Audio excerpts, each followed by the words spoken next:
అయితే 31లో నిజాం సర్కారు ఒక శాంపిల్ జనాభా సేకరణ జనాభా లెక్కలు నిర్వహించిండు. అందులో 31లో మన జనాభా బంజారా లంబాడి అని చూపిస్తూ సపరేట్గా 3 లక్షల పైన అనేది ఒకటి నిజాం ప్రభుత్వం చూపిస్తుంది. తర్వాత ప్రతి 10 సంవత్సరాలకు ఒకసారి జరిగే లెక్కలు కాబట్టి 41లో కూడా ఒకసారి సర్వే జరిగింది. సర్వే జనాభా లెక్కల సేకరణ జరిగింది. జరిగినప్పుడు మన జనాభాను కూడా సపరేట్ కాలం ఉంటుంది, లంబాడి బంజారాలని సపరేట్ కాలం ఉంటుంది, ఆ పట్టికలో ఉంటుంది. దాంట్లో 4 లక్షల చిల్లర అని మన జనాభా అని చెప్పి అలా పట్టికలో చూపిస్తుంది. అంటే 41లో తెలంగాణ రాష్ట్రాన్ని పాలించేటువంటి నిజాం సర్కారే మన జనాభాని మనము గిరిజన తెగలని మనల్ని గుర్తించి మన జనాభాకు అనుగుణంగా మనకు ఆనాటి పరిస్థితులకు అనుకూలంగా కొన్ని పనులు చేశాడు. కొన్ని మనకు వ్యతిరేక పనులు చేయొచ్చు కాక, కానీ మనకు కొన్ని పనులు కూడా చేశాడు. ఏ విధంగా అంటే మనల్ని ఎస్టీలుగా గుర్తించి వీళ్ళు ఎస్టీ తెగకు చెందిన వాళ్ళని ఆ రోజు లెక్కలు చూపించాడు, మనకు కొన్ని పనులు చేశాడు. మళ్ళీ 51లో జరగవలసి ఉండే, 51లో ఎందుకు జరగలేదు? అప్పటికే 48లే మనకు తెలంగాణ స్వతంత్రం వచ్చింది. 47లో దేశం మొత్తానికి వస్తే 48లో మాత్రం మన తెలంగాణకు వచ్చింది. ఎందుకు వచ్చింది? ఇక్కడ పాలన వేరు, ఇక్కడ నిజాం గవర్నమెంట్ ఉండే. ఇది భారతదేశంలో భాగం కాదు. తెలంగాణ హైదరాబాద్ సంస్థానము భారతదేశంలో భాగం కాదు. ఇది సపరేట్ దేశంగా ఉన్నది. కాబట్టి ఈ యూనియన్ దేశంలో కలవాలా వద్దా అనేది తర్జన భర్జనలో ఇక్కడ ఒక సాయుధ పోరాటం జరుగుతూ ఉంది. అది మాకు సపరేట్ దేశమే కావాలి, మాకు మొత్తము ఈ విముక్తి కావాలంటే భూమి మొత్తం పంపకం జరగాలని సాయుధ పోరాటం 49 వరకు కూడా ఇక్కడ జరిగింది. కాబట్టి ఫోర్స్ఫుల్గా మనల్ని 48లో కలిపారు భారతదేశంలో. 48లో కలిపేటప్పుడు అప్పటికి నిజాం గవర్నమెంట్ పోయింది కాబట్టి 51లో జరగవలసిన జనాభా లెక్కలు జరగలేదు. అప్పటి వరకు అందుబాటులో ఉన్నటువంటి రికార్డు బేసిస్ మీద, ఆ రోజు ఉన్నటువంటి రికార్డ్ బేసిస్ మీద అనామత్తుగా ఎవరు కొన్ని సెక్షన్స్ని షెడ్యూల్ తెగలని, కొన్ని సెక్షన్స్ని షెడ్యూల్ క్యాస్ట్ అని ఆ రోజు అందుబాటులో ఉన్న వాటిని మాత్రమే తీసుకొని 1956లో ఆ జాబితా రూపొందించడం జరిగింది. అంటే ఆ రోజు మనం ఎందుకు రాలేదు అంటే మనల్ని రికమెండ్ చేయలేదు. ఇక్కడ మనల్ని ఈ ప్రాంతంలో వీళ్ళు కూడా గిరిజన జాతికి చెందిన వాళ్ళని వాళ్ళు మిస్ చేశారు. 1950లో మిస్ చేశారు. మన వైపున కూడా మన తరపున మాట్లాడే నాదుడే లేడు ఆ రోజు.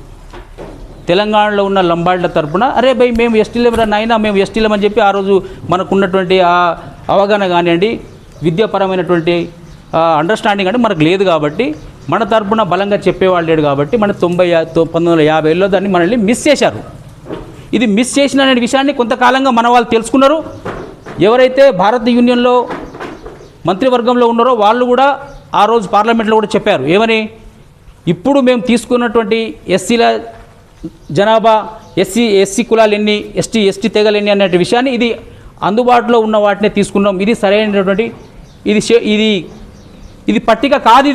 దీన్ని చాలా వాటిని ఇంకా మనం చేర్చవలసి ఉన్నది అని చెప్పి ఆనాడు పార్లమెంట్లో జరిగినటువంటి చర్చల్లో కూడా వాళ్ళు దీన్ని అంగీకరించడం జరిగింది. దాని తర్వాత 1956లో కూడా మన మీద అంటే ఈ దేశంలో ఉన్నటువంటి ఎస్సీలు జనాభా ఎంత, ఎస్టీల జనాభా ఎంత లెక్క వేయాలని చెప్పేసి, అదేవిధంగా ఇంకెవరైనా ఎస్సీ వాళ్ళు మిస్ అయ్యారా, ఎస్టీ వాళ్ళు మిస్ అయ్యారా అనే దాని మీద ఒక కమిటీ వచ్చింది. అప్పటికే పొట్టి శ్రీరాములు అంటే ఆయన అక్కడ ఆంధ్రలో భాషా సంయుక్త రాష్ట్రాలు అంటూ ఒకటి కావాలి అని చెప్పి ఆయన ఉద్యమం చేస్తున్నాడు. మిగతా ఉత్తరాదిన కూడా హిందీ మాట్లాడే వాళ్ళు అంతా ఒక పక్కన, మరాఠీ మాట్లాడే వాళ్ళు ఒక స్టేటు, తెలుగు మాట్లాడే వాళ్ళు ఒక స్టేటు, తర్వాత మలయాళం మాట్లాడే వాళ్ళకు ఒక స్టేట్ కావాలని, భాషలు ఏ భాష మాట్లాడే వాళ్ళకు ఆ స్టేట్ కావాలని ఆ ఉద్యమం జరుగుతుంది. ఆ క్రమంలో 1956లో మనల్ని కూడా అందులో చేర్చేటువంటి మన పోరాటాన్ని పక్కకు పోయింది. అప్పుడు కూడా మనల్ని మిస్ చేశారు. దాంట్లో భాగంగా మనము మద్రాసు ప్రావిన్స్లో ఉన్నటువంటి ఆంధ్ర ప్రాంతాన్ని తెలంగాణలో ఉన్నటువంటి హైదరాబాద్ సంస్థానాన్ని ఒకటి చేసి ఒక రాష్ట్రంగా చేశారు. దాని తర్వాత మళ్ళీ 69లో మళ్ళీ 69లో ఈ దేశంలో ఎస్టీలు ఎంతమంది, ఎస్సీలు ఎంతమంది అనేటువంటి మళ్ళీ తెలుసుకోవాలి. ప్రతి 10 సంవత్సరాలకు ఒకసారి జనాభాను మనం గణించినట్లుగానే ఎస్సీ ఎస్టీల జనాభా ఖచ్చితంగా తెలియాలి. ఎందుకంటే రాజ్యాంగంలో బాబాసాహెబ్ అంబేద్కర్ ఒకటే చెప్పాడు, వాళ్ళ జనాభా అనుసరించి, వాళ్ళ పర్సంటేజ్ అనుసరించి వాళ్ళకి సంక్షేమ పథకాలు ఇవ్వాలి, వాళ్ళకి విద్య అందించాలి, వాళ్ళకి ఉద్యోగాలు ఇవ్వాలి, వాళ్ళకి రాజకీయ అవకాశాలు ఇవ్వాలని రాజ్యాంగంలో ఉంది. కాబట్టి ఆనాడు 10 సంవత్సరాల కోసమే నిర్దేశించిన రిజర్వేషన్లు ఇంకా కొనసాగుతున్నాయి. కాబట్టి ప్రతి 10 సంవత్సరాలకు ఒకసారి వీళ్ళను ఎస్సీ ఎస్టీ జాబితాలో ఉంచాలన్నా, ఈ రిజర్వేషన్లు ఎత్తివేయాలన్నా అనే చర్చ వస్తుందన్నమాట. ఎత్తివేయాలా కొనసాగించాలా అనే అంశం మనం తెలియాలంటే మళ్ళీ దాని మీద ఒక కమిటీ వస్తుంది.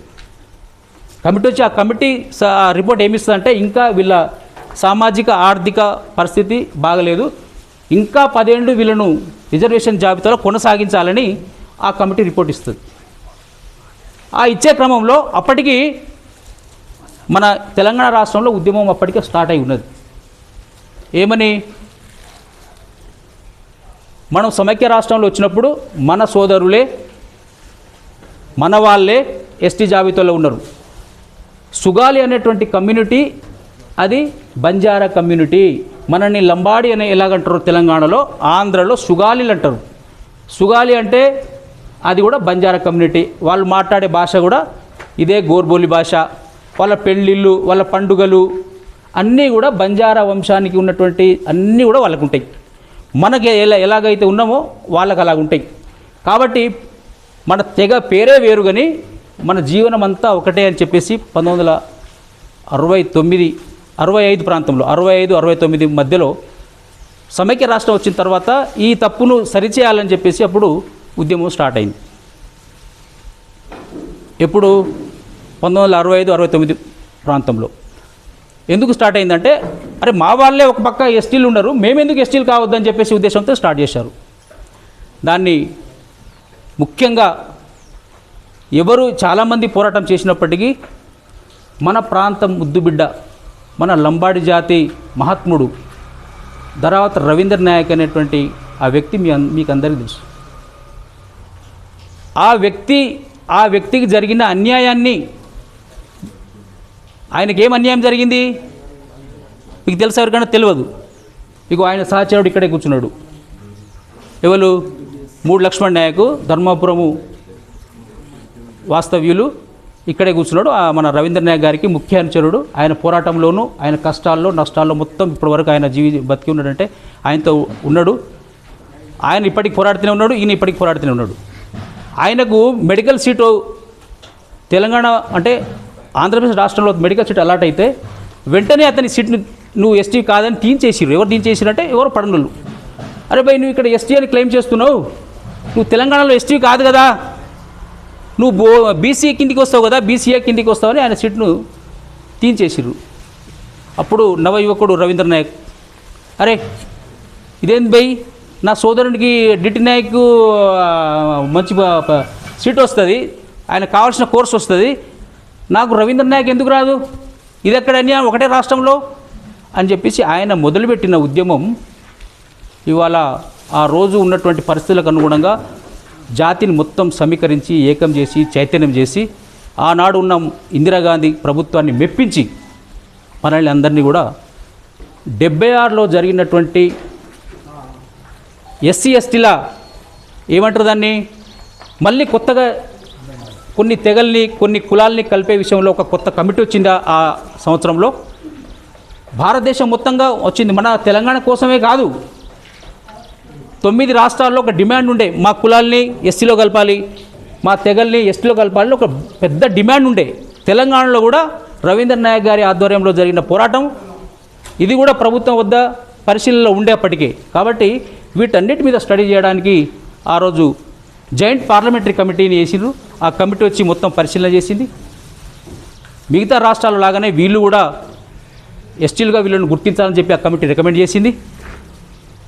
ఇందిరాగాంధీ ఆ మహనీయురాలు దయ వల్ల మనం అందరం కూడా 1976లో మనం ఎస్టీ జాబితాలోకి వచ్చాం.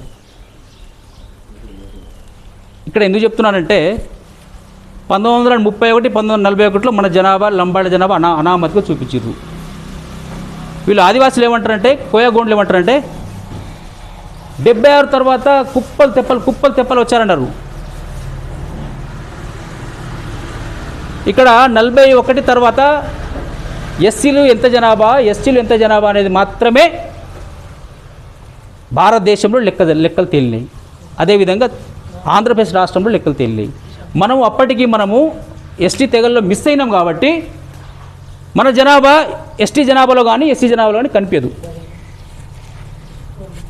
మనము 50 నుండి 76 వరకు మన జనాభా ఎంతో కూడా ప్రభుత్వం వద్ద లేదు. మనం జనాభా లెక్కలో రాము. అప్పటికి ఎస్సీల జనాభా పక్క లెక్కలు తెలిసేవాళ్ళు. తర్వాత కాలం గడుస్తూ ఉంటే బీసీల జనాభా కూడా ఇప్పుడు లెక్కిస్తున్నారు.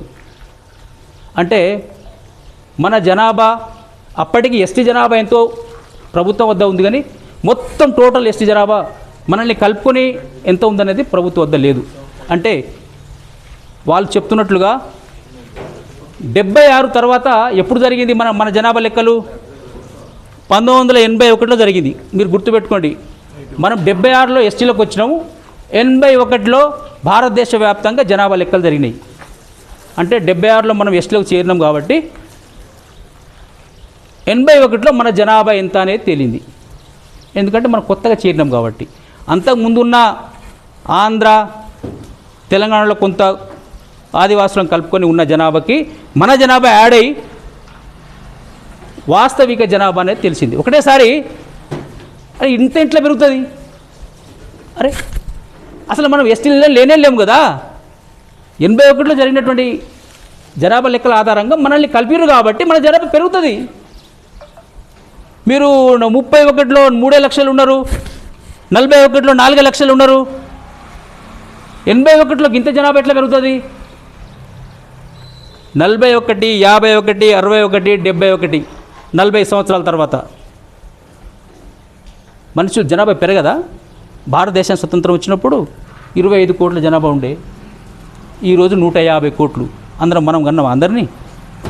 మన జనాభా పెరగదా? ఆ రేషియో మీద జనాభా పెరుగుదల అనేది ఆ రోజు ఉన్నటువంటి సైన్స్ ప్రకారంగా, ఆ రోజు ఉన్నటువంటి విద్య, ఆరోగ్యపరమైనటువంటి వాటి మీద ఆధారపడి జనాభా పెరగడమో తగ్గడమో జరుగుతుంది. 81 తర్వాత జరిగినటువంటి అన్ని జనాభా లెక్కల్లో మనం ఉన్నాం. అప్పటికి కూడా మన జనాభా ఇంకా క్లారిటీగా రాలేదు. కాబట్టి వీళ్ళు ఏమంటారంటే 81లో 76లో వీళ్ళని చేరిస్తే 76 తర్వాత వీళ్ళు కుప్పలు తెప్పలుగా మహారాష్ట్ర నుండి వలస వచ్చిర్రు వీళ్ళని అంటారు. ఇది తప్పుడు వాదన. ఇది చాలా తప్పుడు వాదన. ఎట్లా మన వాళ్ళు అప్పటి వరకు జనాభా లెక్కలే లేవు కాబట్టి మన జనాభా పెరిగిన దాన్ని బట్టి వీళ్ళంతా అట్నుండి వచ్చినట్టు. ఇది తప్పుడు వాదన. 2011 వరకు జరిగినటువంటి లెక్కలు ఏదైతే ఉన్నదో 32 లక్షల జనాభాలో 22 లక్షల జనాభా అనేది మనది ఎంత చూపిస్తుందో అదే వాస్తవిక జనాభా. వీళ్ళు చెప్తున్నట్లుగా మేము ఆదిలాబాదు మొత్తం తిరిగాము, నేను జయసింగ్ రాథోడ్ మేము ఉద్యమిస్తున్న క్రమంలో ముఖ్యంగా వాళ్ళ వాదన ఏంటంటే ఆదిలాబాద్ జిల్లాలో మొత్తం వలసలు ఉన్నాయని. ఆదిలాబాద్ జిల్లాలో మహారాష్ట్ర నుండి వచ్చిన వాళ్ళు ఎవ్వరు కూడా లేరు. ఒకళ్ళిద్దరు ఎవరైనా ఉంటే వాళ్ళను మన వాళ్ళే ఫిర్యాదు చేసి వాళ్ళ సర్టిఫికేట్ చెల్లకుండా చేసిర్రు. ఎక్కడ కూడా లేరు. ఆదివాసీలు వీళ్ళు కోయగోండోళ్ళు వాదించేటువంటి విషయం ఏదైతే ఉందో వీళ్ళు వలస వచ్చిరని, ఎక్కడ వలస వచ్చిర్రో, ఎవరు వచ్చిర్రో, ఏ మండలంలో ఉన్నారో ఎవరెవరో చూపించమంటే చూపించరు. చలో ఇప్పుడు ఇప్పటికైనా మేము తెలంగాణ బిడ్డలం రెడీగా ఉన్నాం వాళ్ళని వెనక్కి పంపడానికి. మీరు చూపించండి. ప్రభుత్వం అన్న చూపించిందా? ప్రభుత్వాలు ఉన్నాయి కదా ఇక్కడ. ఆ రోజు నుండి ఈ రోజు వరకు ప్రభుత్వాలు ఉన్నాయి కదా. ప్రభుత్వాలన్నా మరి ఇంత జనాభా మీరు పెరుగుతుంది, మీరు ఇక్కడ నుండి వచ్చినట్టుగా తెలుస్తుంది అని చెప్పి ప్రభుత్వం మరి చెప్పాలి కదా. ప్రభుత్వం చెప్పదు. కోయగొండు వాళ్ళు చూపించరు వలస వచ్చినట్టుగా. ఇదేంది? ఈ దుష్ప్రచారం ఏంది? మనం వింటున్నాము, మనం ఓపికగా ఉన్నామనా? ఇది తప్పుడు వాదన. దీంట్లో పస లేదు. వాళ్ళు చెప్పే దాంట్లో ఆధారాలు లేవు. సహజంగా పెరిగిన మన జనాభే వాస్తవిక జనాభా, ఈరోజున్న జనాభా.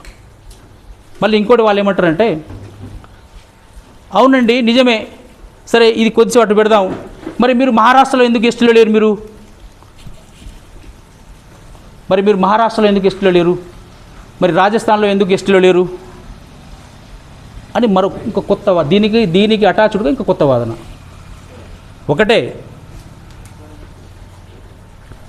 స్వతంత్రం నాటికి హైదరాబాద్ సంస్థానం తెలంగాణ ఒక దేశం, ఇది ఒక రాజ్యం.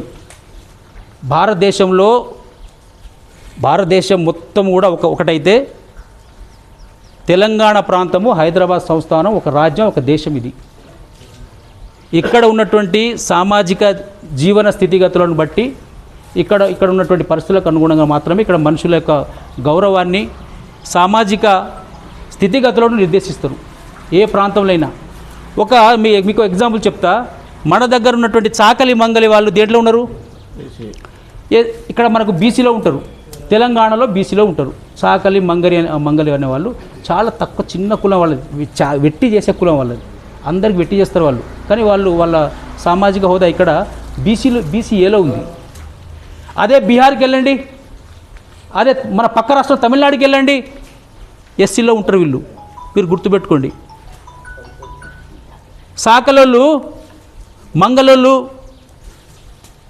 పక్క రాష్ట్రాలలో, చాలా మెజారిటీ రాష్ట్రాలలో ఎస్సీలలో ఉంటారు.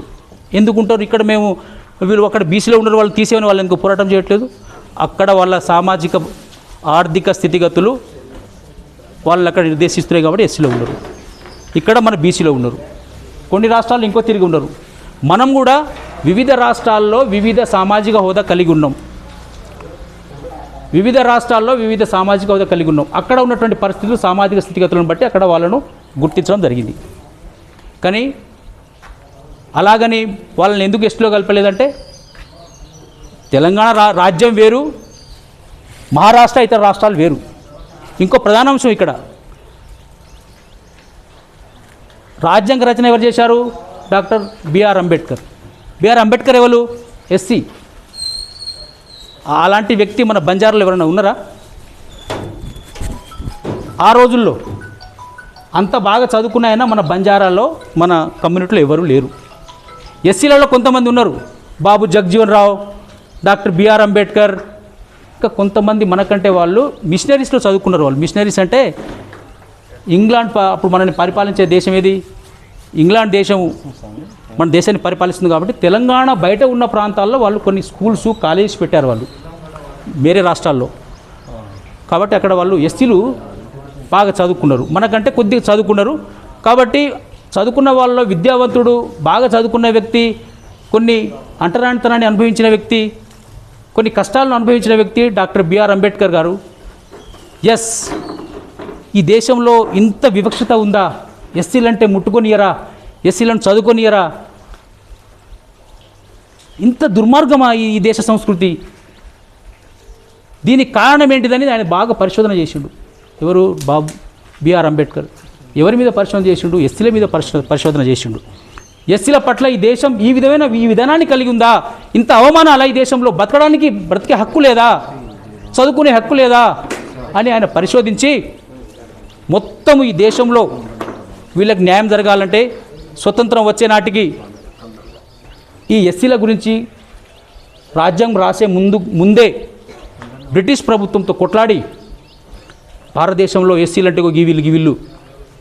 వీళ్ళ పరిస్థితి ఇలా ఉంది, వీళ్ళను గ్యారంటీ హక్కులు మీరే ప్రతిపాదించిపోకపోతే నా దేశ ఎస్సీలు కూడా ఇంకా బానిసలుగా మిగిలిపోతారని ఆయన బ్రిటిష్ గవర్నమెంట్ని మెప్పించి రాజ్యాంగంలో వచ్చే విధంగా పోరాడిండు బిఆర్ అంబేద్కర్. ఆయనలాగా మన తరఫున దేశం మొత్తంలో ఉన్న బంజారాల కోసం పోరాడిన వ్యక్తి లేడు. అందుకనే భారతదేశం మొత్తంలో ఉన్న బంజారాలు ఎస్టీలోకి రాలేదు. అదొక కారణం. మన తరపున మన బంజారాలు వీళ్ళంతా కూడా గ్రామాలకు దూరంగా ఉంటారు. వీళ్ళు ఊర్లో ఉండరు. ఊర్లో ఎవరు ఉంటారు? కులాలు ఉంటాయి ఊర్లలో. కులం, ఒక కులం మీద ఒక కులం, ఒక కులం మీద ఒక కులం, కులం మీద కులాలు ఉంటాయి. మనం ఎందుకు ఉండం? మన ఊర్లో ఎందుకు ఉండం? మనము కులానికి ఉండే లక్షణం మనకు ఉండదు కాబట్టి, మనం స్వతంత్ర జీవులం కాబట్టి. బంజారా కమ్యూనిటీ అనేది భారతదేశం మొత్తం మీద స్వతంత్రంగా బ్రతికేటువంటి ఒక జాతి, ఒక మతం లాంటిది ఇది. దీంట్లో అన్ని కులాలు ఉంటాయి. ఇది గ్రామానికి దూరంగా, పట్టణాలకు దూరంగా సపరేట్ తండాలు, ఆవాసాలు ఏర్పాటు చేసుకొని మన లంబాడి బిడ్డలు బతున్నారు. గ్రామాలకు దూరంగా స్వతంత్రంగా బతికే వాళ్ళు, వాళ్ళకు సంస్కృతి ఉంటుంది, వాళ్ళకు భాష ఉంటుంది, వాళ్ళకు జీవన విధానం ఉంటుంది, వాళ్ళకు పండుగ ఉంటుంది, వాళ్ళ పెళ్ళిళ్ళు వేరే తిరిగి ఉంటాయి. కాబట్టి వీళ్ళందరూ కూడా ఎస్టీలు అని స్వతంత్రం కంటే ముందే మనల్ని గిరిజనులుగా ఆమోదించినటువంటి బ్రిటిష్ ప్రభుత్వం. అట్లా ఆమోదించడమే కాకుండా వాళ్ళకు వ్యతిరేకంగా పోరాడినందుకు, బ్రిటిష్ గవర్నమెంట్కు వ్యతిరేకంగా పోరాడినందుకు మనల్ని ఎక్కడిదక్కడ ఆపడానికి ప్రయత్నం చేసి మనల్ని ట్రైబల్స్గా ఉన్న మన మీద క్రిమినల్ ట్రైబ్స్ అని ముద్రేసేసి మనల్ని ఎక్కడిదక్కడ ఇబ్బంది పెట్టే ప్రయత్నం చేసింది 1871లో. అంటే గిరిజన లక్షణాలు ఉన్నటువంటి మన జాతిని రిప్రజెంట్ చేసే నాయకుడు లేక, మన తరపున మాట్లాడే వాళ్ళు లేక, భారతదేశం వ్యాప్తంగా ఉన్నటువంటి బంజారాలు అందరూ కూడా ఎస్టీ జాబితాలోకి రాలేదు. దానికి మన వాళ్ళ యొక్క వెనుకబాటే కారణం, కానీ వేరే వాళ్ళు కాదు. ఎస్సీలకు ఉన్నట్టు ఒక మహానేత మనలో లేడు. అందుకని భారతదేశంగా ఉన్నటువంటి మనం అందరం కూడా ఎస్టీ జాబితాలో రాలేదు. తెలంగాణలో మన పక్కనే ఉన్నటువంటి ఆంధ్రలో మన వాళ్ళు ఉన్నారు కాబట్టి ఎస్టీల్లో ఒకటే జీవన విధానం, ఒకటే సంస్కృతి అన్నీ ఉన్నటువంటి వాళ్ళు, మన వాళ్ళు సుగాళ్ళు ఉన్నారు కాబట్టి అదే కోవకు చెందిన ఎస్టీలను కలపాలని ఆ రోజు కలిపారు. అంటే మహారాష్ట్రలో ఎందుకు లేరంటే దానికి మనం కాదు కదా కారణం. ఈరోజు కర్ణాటకలో చాలా పెద్ద పోరాటం జరుగుతుంది. ఇవాళ నిన్నగాక మొన్ననే మహారాష్ట్రలో కూడా మేము ఎస్టీలము, స్వతంత్ర పూర్వమే మేము గిరిజనులుగా గుర్తించబడ్డ వాళ్ళము, ఇన్ని రోజులు మాకు అవగాహన లేకనో మమ్మల్ని మోసం చేశారు ఈ పాలకులు అని చెప్పి ఇవాళ పెద్ద ఉద్యమం నడుస్తుంది ఇవాళ మహారాష్ట్రలో. వాళ్ళు కూడా ఏదో ఒక రోజు ఎస్టీ జాబితాలోకి రాకపోలేదు, వస్తారు వాళ్ళు కూడా. అలాగని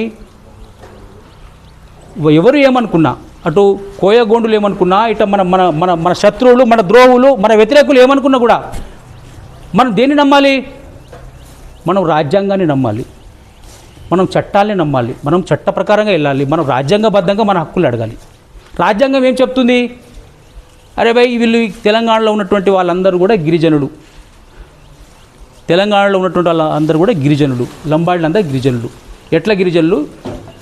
మనం డిమాండ్ చేశాం కాబట్టి, మనం అడిగాం కాబట్టి, మనం మెప్పించాం కాబట్టి, మన నాయకత్వం అంత స్ట్రాంగ్గా ఉంది కాబట్టి తెలంగాణలో అన్ని లక్షణాలు, గిరిజన లక్షణాలు ఉన్న మనం ఎస్టీ జాబితాలోకి వచ్చాం. అంతే తప్పించి రాజ్యాంగం కూడా దాన్ని ఒప్పుకొని ఆర్టికల్ 341, మీకు అందరికీ అది గుర్తుపెట్టుకోండి, 341 భారతదేశంలో ఎస్సీలు అనేటువంటి ఎస్సీ కులాలను అది అధ్యయనం చేసి ఎస్సీలు ఎవరో తేల్చుతుంది 341. ఎస్టీలు ఎవరో తేల్చడానికి 342 ఆర్టికల్ను రూపొందించారు. 342 ఆర్టికల్ ప్రకారం మాత్రమే మనల్ని రాజ్యాంగంలో చేర్చారు. అంటే ఇది 100% రాజ్యాంగబద్ధం, చట్టబద్ధం. ఇది చట్టబద్ధంగా ఎస్టీలో ఉన్న మనల్ని ఎట్లా ప్రశ్నిస్తారు, వీళ్ళు ఎట్లా దూషిస్తారు, ఎట్లా వీళ్ళు ఎస్టీలు కాదంటారు? అలా అన్న వాళ్ళని ఈ రాజ్యం, ఈ ప్రభుత్వం ఎందుకు చూస్తూ ఊరుకుంటున్నది? అంటే ప్రభుత్వం ఏమైనా ప్రోత్సహిస్తుందా లంబాడీలకు వ్యతిరేకంగా పోరాటం చేయమని, లంబాడీలను దూషించమని, లంబాడీలపై దాడులు చేయమని? మేము చాలా కాలంగా గతంలో బీఆర్ఎస్ ప్రభుత్వాన్ని కూడా మేము చెప్పాం, మేము ఈరోజు కాంగ్రెస్ ప్రభుత్వాన్ని కూడా చెప్తున్నాం.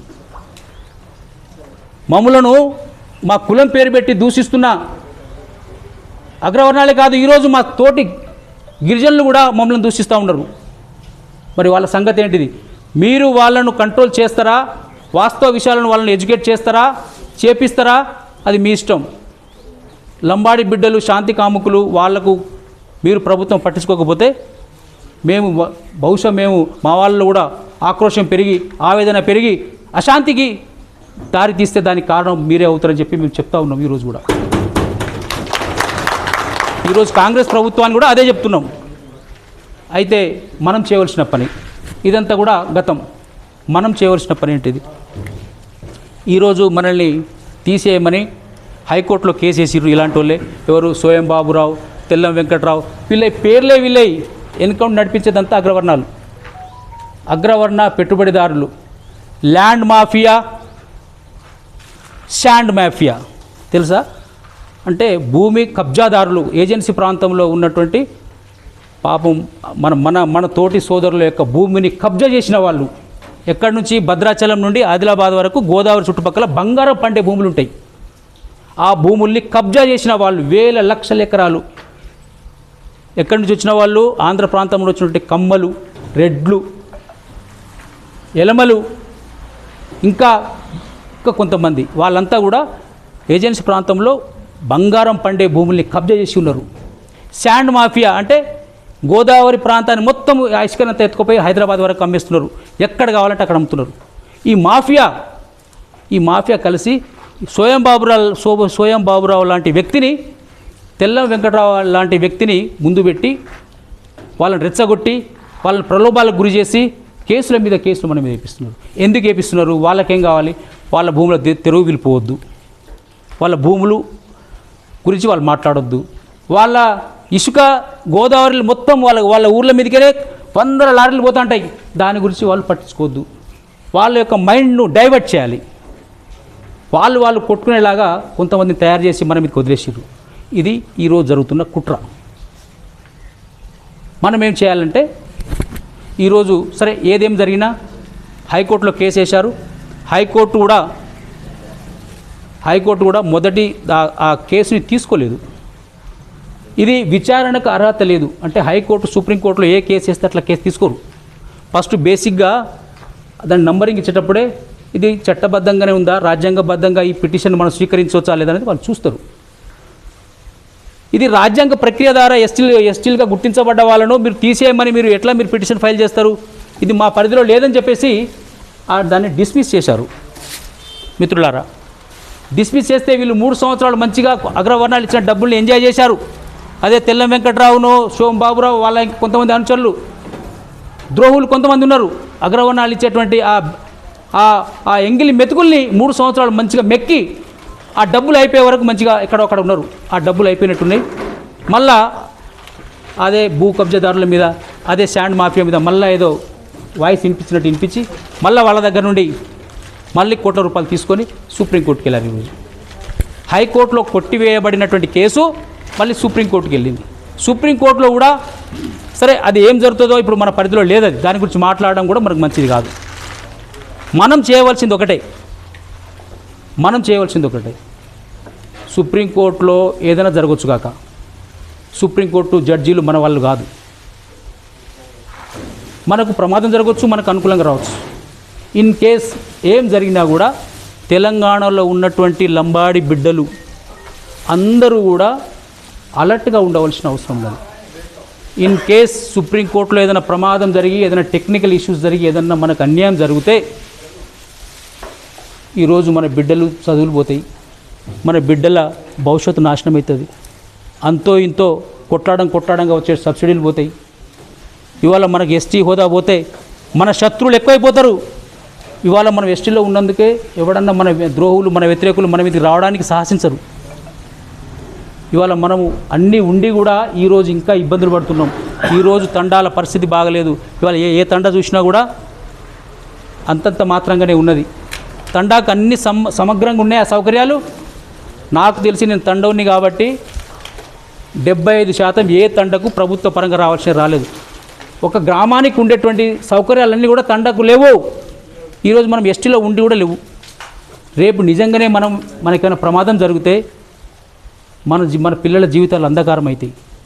అందుకనే నేను మీ అందరికీ చేతులు ఎత్తి చెప్తున్నా, ఈ పాలకులు మన వైపున ఆలోచించేలాగా, మన తరపున మాట్లాడేలాగా మనం చేయవలసిన బాధ్యత మన మీద ఉన్నది. ఒకవేళ మనకు అన్యాయం జరిగితే ఈ పార్టీలు మనుగడలో ఉండవు అనే విషయాన్ని మనం గుర్తు చేయాలి. ఎలా గుర్తు చేయాలి? మనం ఒక్కొక్కడేమో కాంగ్రెస్ వెంబడి పరిగెడతాం, ఒకడు సిపిఐ వెంబడి పరిగెడతాం, ఒకరు బీఆర్ఎస్ వెంబడి పరిగెట్టిన తప్పులేదు. రాజకీయంగా అభివృద్ధిలో రావడానికి ఏదైనా చేయండి. కానీ జాతే ఇక్కడ ప్రమాదంలో పడిపోయింది. ఈరోజు లంబాడి జాతే ప్రమాదంలో పడిపోయింది. మనకు ఏది ముఖ్యం ఇప్పుడు? మన పార్టీలు ముఖ్యమా, మనం ఐక్యం కావడం ముఖ్యమా, మన బిడ్డల భవిష్యత్తు ముఖ్యమా? ఇవాళ కొంతకాలం సుప్రీంకోర్టులో తేలేదాకా మనకి ఏ పార్టీలు లేవు. సుప్రీంకోర్టు తేలిన తర్వాత మనకి ఇష్టం ఉన్న పార్టీలో ఉండొచ్చు, మనమే ఒకటి పార్టీ పెట్టుకోవచ్చు, ఎవరు ఏ పార్టీలో ఉండొచ్చు, ఏ పదవులను అనుభవించవచ్చు.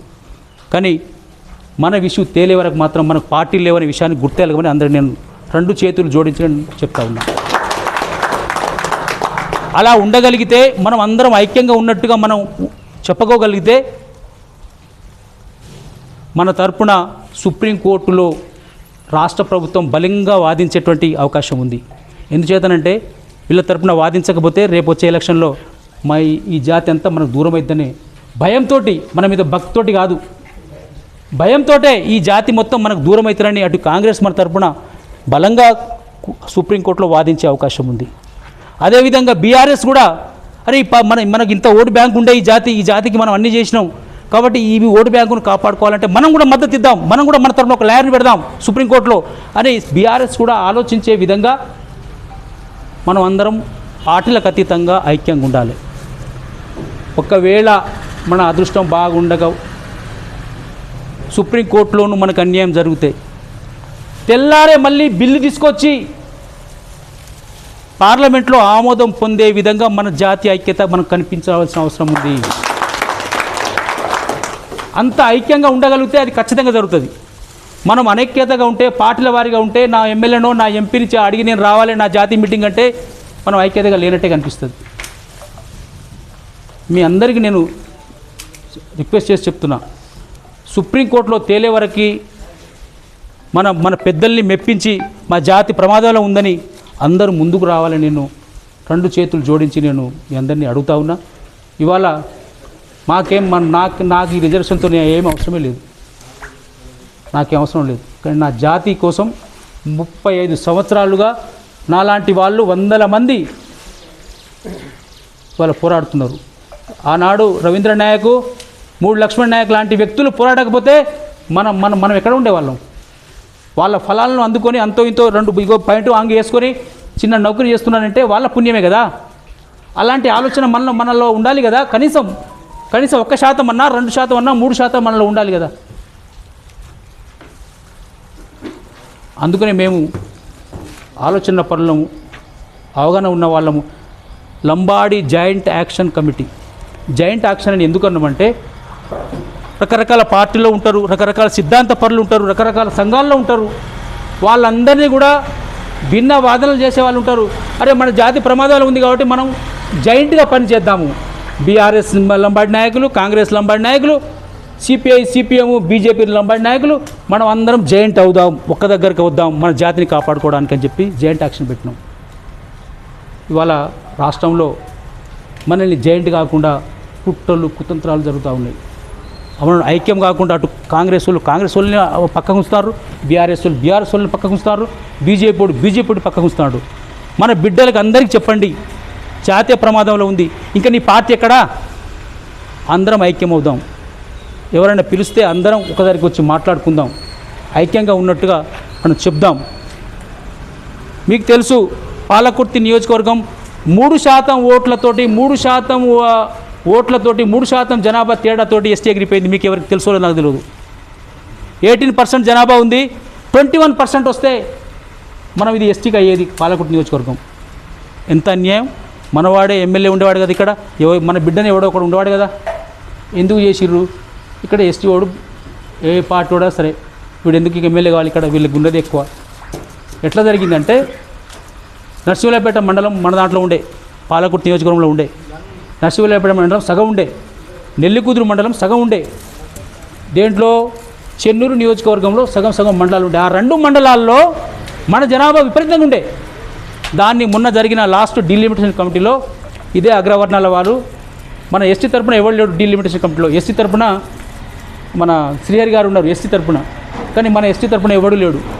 అది మన దౌర్భాగ్యం ఏంటంటే మన తరపున సామాజికంగా విశాల దృక్పథం గల నాయకులు ఇప్పటికీ లేరు.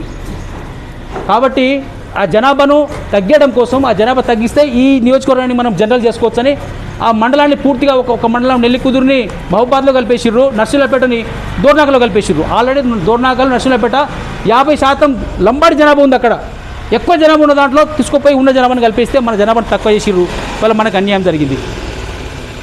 కాబట్టి ఈ గడ్డ మీద మన జనాభా ఎక్కువ, మనం ఐక్యంగా ఉన్నట్టు ఇక్కడ పెద్ద ప్రోగ్రాం పెట్టి మాకు అన్యాయం జరిగితే ఊరుకోము, మాకు పార్టీలు లేవు అని చెప్పవలసిన సందర్భం ఆసన్నమైంది. ఈ గడ్డ మీద, ఈ నేల మీద కనీసం 10-20 వేల మంది లంబాడి బిడ్డలను ఐక్యమై ఒక ర్యాలీ తీయగలిగితే ఇది మొత్తం రాష్ట్రానికి ఆదర్శమవుతుంది. అది చేసే దమ్ము, శక్తి, సామర్థ్యాలు ఇక్కడ ఈ జనగాం జిల్లాకు ఉంది. ఎందుకంటే ఇది పోరాటాల జిల్లా.